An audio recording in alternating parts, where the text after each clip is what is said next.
और अब खबरें विस्तार से। भाजपा से निष्कासन के बाद हरक सिंह रावत अभी अधर में लटके हैं। कांग्रेस ज्वाइन करने की उम्मीद में हरक रविवार से दिल्ली में डेरा डाले हैं, लेकिन हरक सिंह रावत की कांग्रेस में वापसी पर कांग्रेस पार्टी में ही दो फाड़ है। प्रीतम सिंह गुट जहां हरक सिंह की वापसी का स्वागत कर रहा है, वहीं हरीश रावत इसको लेकर ज्यादा उत्साहित नहीं है। ये रिपोर्ट देखिए।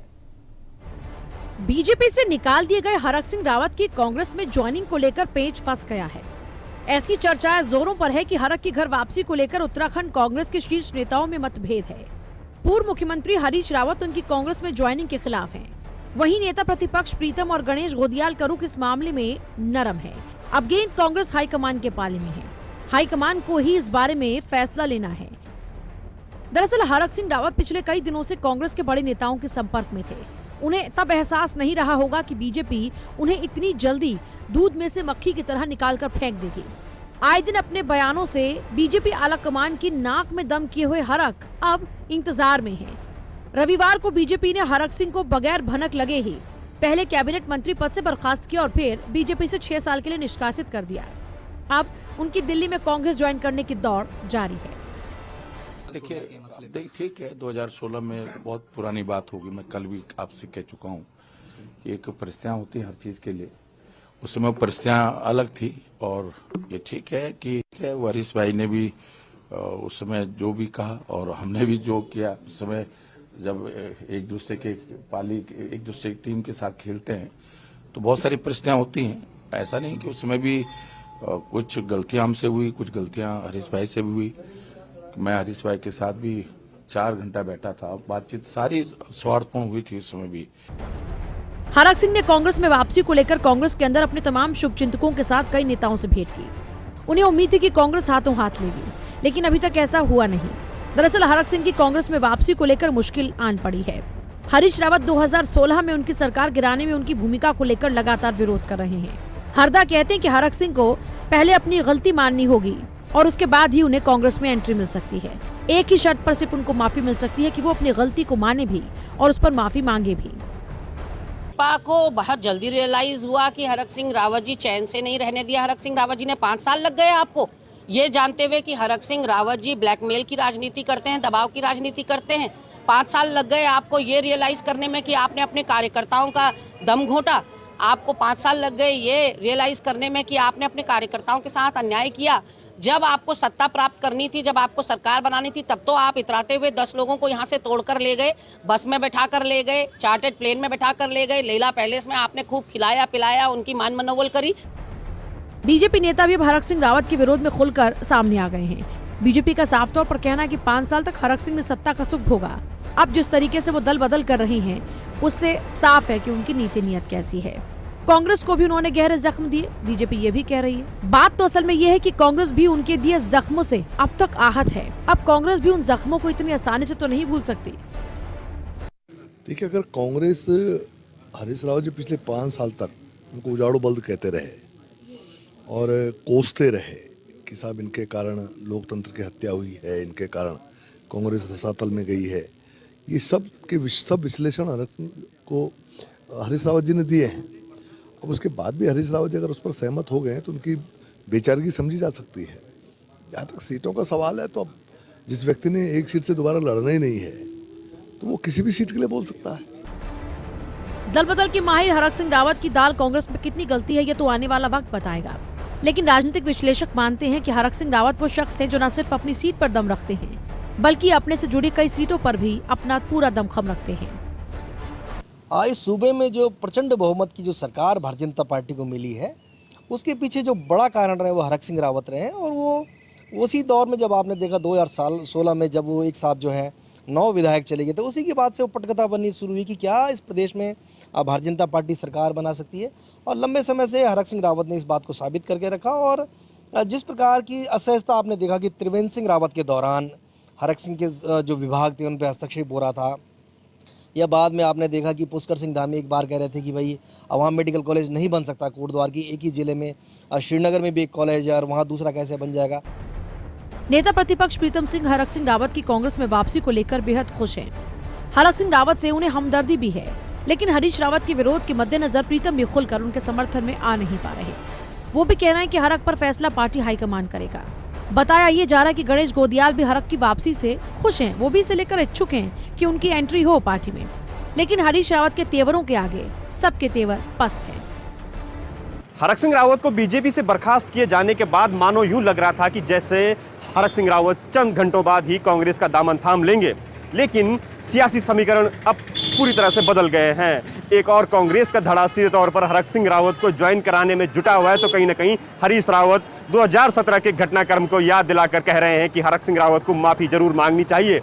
हालांकि अभी भी पेसोपस में हरक सिंह रावत जरूर फंसे हैं कि आखिरकार वो जाए तो जाए कहां। जबकि वरिष्ठ राजनीतिकारों की माने तो कहीं ना कहीं हरक सिंह रावत वो नेता है जो कि अपनी सीट पर तो दम रखते ही हैं, बल्कि अपने आसपास की तमाम सीटों पर भी जीत का दम रखते हैं। ऐसे में देखना दिलचस्प होगा कि आखिरकार हरक सिंह रावत बीजेपी से तो बर्खास्त हो ही चुके हैं, लेकिन कांग्रेस उन्हें अपनाती है या फिर नहीं।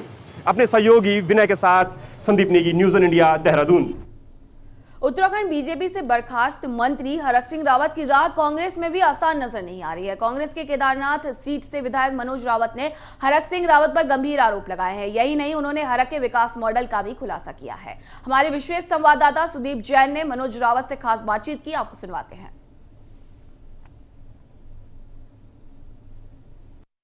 सरकार में मंत्री रहे, कैबिनेट के दायित्वधारी और बड़े जिम्मेदार नेता हरक सिंह रावत कैबिनेट से जहां बर्खास्त हुए तो पार्टी ने 6 साल के लिए उन्हें बाहर का रास्ता दिखा दिया है। अब कांग्रेस में भी उनकी राह आसान नहीं है। केदारनाथ से विधायक मनोज रावत जी हमारे साथ हैं, जो उनके कांग्रेस में आने से पहले ही खुलकर और जमकर विरोध कर रहे हैं। रावत जी, आपकी आखिर क्या नाराजगी हरक सिंह रावत जी से? वो तो बहुत बड़े नेता है, आ जाएंगे, पार्टी मजबूत करेंगे। देखिए, मेरी ही नहीं, कांग्रेस के हर कार्यकर्ता की हरक सिंह जी से ये नाराजगी है, जो भारतीय जनता पार्टी से बर्खास्त कर दिए गए हैं और 5 साल भारतीय जनता पार्टी की सरकार में सत्ता भोग सुख भोग करके बर्खास्त हुए हैं। 16 में जो उन्होंने एक बड़े गिरोह का नेतृत्व करके कांग्रेस की सरकार गिराई थी। गिरोह इसलिए कहूँगा कि देश के न्यायालय ने भी इन लोगों को संविधान की हत्या करने वाला बताया है। तो जो संविधान की हत्या करें उनको मैं अगर गिरोहबंद कारनामा कहूँ तो ये मैं भी शब्दों की मर्यादा जानता हूँ, तो ऐसे लोगों को गिरोह ही कहा जाएगा। तो उस गिरोह का वो नेतृत्व कर रहे थे, उन्होंने कांग्रेस को बहुत अधिक नुकसान पहुँचाया। तो ऐसे व्यक्ति का जब अब वो आज कांग्रेस भारतीय जनता पार्टी की सरकार से बर्खास्त हो गए हैं, कांग्रेस की प्रति बिना बात के प्रेम अगर दिख रहा है तो कांग्रेस के हर कार्यकर्ता का, जिसमें मैं भी हूँ, विरोध बिल्कुल स्वाभाविक। ये विधायक हमारे साथ मनोज रावत जी थे, जो केदारनाथ सीट से कांग्रेस के विधायक हैं, कैबिनेट मंत्री जो कि बर्खास्त हो चुके हैं हरक सिंह रावत। उनकी स्थिति मौजूदा समय में ना खुदा मिला ना बिसाले सनम जैसी है। और रावत जी ने एक और बहुत बड़ी बात की है कि आने वाले भविष्य में दिन की कोई जांचें खुली तो पार्टी के उन नेताओं को भी सतर्क रहना होगा जो आज इनके पैरोकार हैं। कैमरामैन राजन बड़ोला के साथ Sudeep Jain, news one India, Dehradun. Harak Singh Rawat को बीजेपी ने बाहर का रास्ता दिखा दिया, जिसके बाद से वो कांग्रेस में शामिल होने के लिए पार्टी का गुणगान कर रहे हैं। लेकिन कांग्रेस पार्टी में एक बड़ा गुट उनके खिलाफ बगावत पर उतर आया है। मंगलवार को कांग्रेस मुख्यालय में जगह जगह से आए कार्यकर्ताओं ने हरक सिंह रावत का जमकर विरोध किया। उन्होंने सीधे तौर पर कहा कि दल बदलू के लिए कांग्रेस पार्टी में कोई जगह नहीं होनी चाहिए। कार्यकर्ताओं से बात की हमारे संवाददाता संदीप नेगी ने।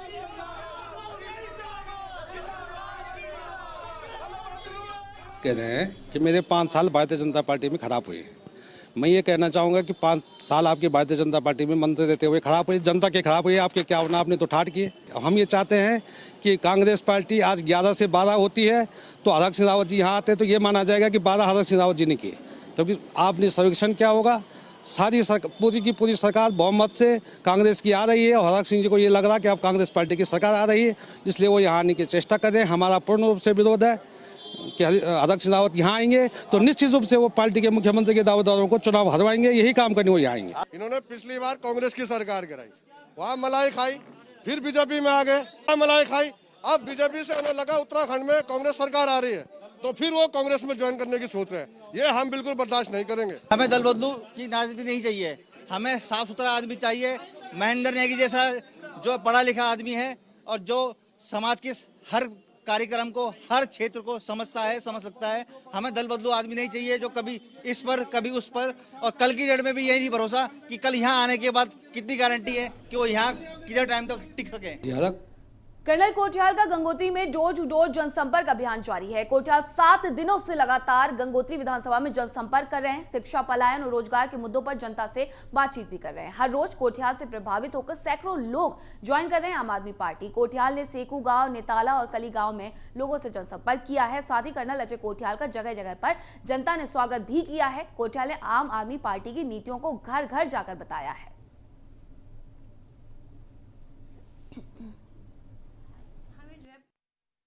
बाहर वाला बोला जाएगा, बल्कि बाहर वाले कहेंगे कि यार ये क्या ड्रामा है। इतने समय से साथ रह रहे हैं। कर्म भूमि अजय कोठियाल की ये वाली वो नरेंद्र नगर और विधानसभा का है, वहां से नहीं लड़ता है। वो तो नेतागिरी करने के लिए आ रखा है। ऐसा हो सकता है क्या? वो एक सरकार में बदलाव लेने के लिए आ रखा है। पहली बार जब वो पोस्टिंग आया इंडियन आर्मी से उत्तराखंड में, तो उत्तरकाशी में आया। नेहरू पर्वतारोहण संस्था में 5 साल रहा अजय कोठियाल। केदारनाथ आपदा में जब गया तो ऐसे स्ट्रॉन्ग लड़कों को यहाँ से लेकर के गया, तभी अजय कोठियाल का नाम पड़ा भोले का फौजी। उसके बाद में यूथ फाउंडेशन शुरू करी। ये वाली क्या घाटी बोलते हैं उसको? वरुणा घाटी। कंवा गांव वाले 70 नाली जमीन अजय कोठियाल को फ्री में देते हैं कि आप हमारे यहाँ पे युवाओं के लिए ट्रेनिंग कैंप चलाओ। अजय कोठियाल क्या आउटसाइडर होगा? ये बोल। और आम आदमी पार्टी के डिजिटल नव परिवर्तन संवाद का समापन हो गया है। नव परिवर्तन संवाद का पहला फेज खत्म हुआ है। अब डोर टू डोर अभियान में आम आदमी पार्टी अपनी पूरी ताकत झोंकेगी। 8 दिन तक लगातार ये नव परिवर्तन अभियान चला है और नव परिवर्तन संवाद आपके दिग्गज नेताओं ने इसमें संवाद में हिस्सा लिया है। सोशल मीडिया के माध्यम से लगभग 40 लाख लोग इससे जुड़े।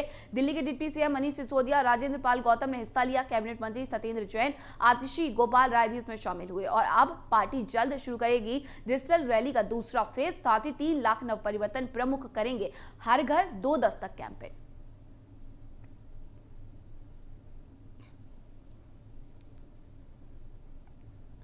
और दिल्ली में बुधवार को बीजेपी केंद्रीय चुनाव समिति की बैठक होगी। चुनाव समिति की बैठक में प्रत्याशियों के नाम पर मुहर लगेगी। बैठक में शामिल होने के लिए मदन कौशिक दिल्ली पहुंचे। दिल्ली में होने वाली बैठक में सीएम धामी भी रहेंगे मौजूद। बीजेपी अपने प्रत्याशियों की सूची कर सकती है जारी। उत्तराखंड में 14 फरवरी को होना है मतदान। तो उत्तराखंड में 14 फरवरी को मतदान होने वाला है, जिसको लेकर के प्रत्याशियों की लिस्ट जारी हो सकती है। और बैठक में शामिल होने के लिए मदन कौशिक और दिल्ली में सीएम धामी भी मौजूद रहेंगे।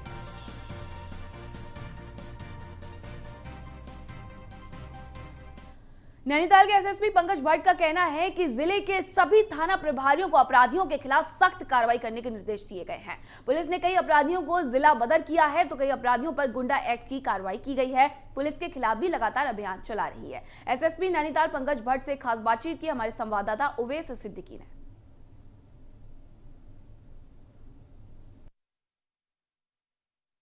विधानसभा चुनाव के मद्देनजर पुलिस भी पूरी तरह से मुस्तैद है। पूरे जनपद भर में चेकिंग अभियान चलाया जा रहा है और शराब और नशे के जितने भी कारोबारी हैं उन पर पुलिस द्वारा शिकंजा कसा जा रहा है। इसी बीच हमारे साथ में जनपद के एसएसपी पंकज भट्ट मौजूद हैं। सर, क्या कुछ अभियान लगातार विधानसभा चुनाव के मद्देनजर पुलिस द्वारा चलाया जा रहा है? इसमें पुलिस द्वारा जो है नशे को लेकर के पूर्व में भी अभियान चलाया जा रहा था। इसमें अभी बहुत तेजी लाई गई है। इसके अंतर्गत विगत 1 सप्ताह के अंतर्गत पुलिस द्वारा 540 ग्राम स्मैक पकड़ी जा चुकी है। 1 किलो 150 ग्राम चरस पकड़ी गई है और इसके अलावा 6 लाख रुपए की शराब बरामद की जा चुकी है। सर, अगर बात करें हम गैंगस्टर को लेकर या फिर गुंडा एक्ट को लेकर, सर क्या कुछ लगातार आपके द्वारा सर कार्रवाई की जा रही है? लगभग सभी थाना क्षेत्रों में जो हिस्ट्री एचएस हैं सर, उनकी भी परेड की जा रही है और कुछ लोगों को जिला बदर भी किया गया है। सर, उसके साथ साथ और क्या कुछ दिशा निर्देश थाना अध्यक्षों को दिए? इसमें निश्चित रूप से गैंगस्टर की कार्रवाइयाँ और गुंडा एक्ट की कार्रवाइयाँ पुलिस द्वारा बढ़ा दी गई हैं। अभी विगत 1 सप्ताह के अंतर्गत 3 गैंगस्टर के मुकदमे पंजीकृत किए गए हैं। इसके अलावा 7 लोगों को जिला बदर किया जा चुका है। 110 जी के अंतर्गत 140 लोगों के खिलाफ कार्रवाई की गई है और इसको आगे और तेजी से बढ़ाया जा रहा है। तो 2022 का जो विधानसभा चुनाव हो वो ठीक ढंग से निपटे, उसके लिए पुलिस भी पूरी तरह से मुस्तैद है। हल्द्वानी से न्यूज़ 1 इंडिया के लिए वैसे वर्चुअल रैली को सीएम पुष्कर सिंह धामी ने संबोधित किया है। बीजेपी प्रदेश अध्यक्ष मदन कौशिक भी इस दौरान मौजूद रहे। उत्तराखंड में 1.5 लाख करोड़ से अधिक की योजना गतिमान है। इस दौरान मुख्यमंत्री ने कहा कि केंद्र और राज्य सरकार के आपसी तालमेल का असर है कि बीते 7 साल में उत्तराखंड में शानदार काम हुआ है। उत्तराखंड में सड़कों का जाल बिछ गया है। गढ़वाल कुमाऊं में सड़कों का बड़ा नेटवर्क बना है। बाबा केदार ने पीएम मोदी को मौका दिया। 400 करोड़ के काम केदारनाथ में हो रहे हैं।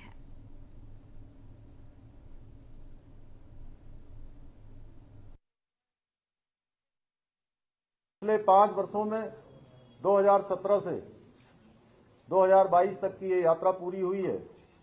इस यात्रा में विकास के नए नए सोपान स्थापित हुए हैं, नई नई सीढ़ियां चढ़ी गई हैं, विकास की रफ्तार तेज हुई है। पिछले अगर 5 सालों की हम बात करें तो उत्तराखंड के अंदर 1.5 लाख करोड़ से भी ज्यादा की योजनाओं की स्वीकृति प्राप्त हुई है। और ये योजनाएं इसलिए स्वीकृत हुई हैं, ये योजनाएं इसलिए धरातल पर उतरी हैं क्योंकि आप लोगों ने 2014 में देश के अंदर एक ऐसी सरकार बनाई जिस सरकार ने लगातार विकास के कदम बढ़ाने का काम किया है।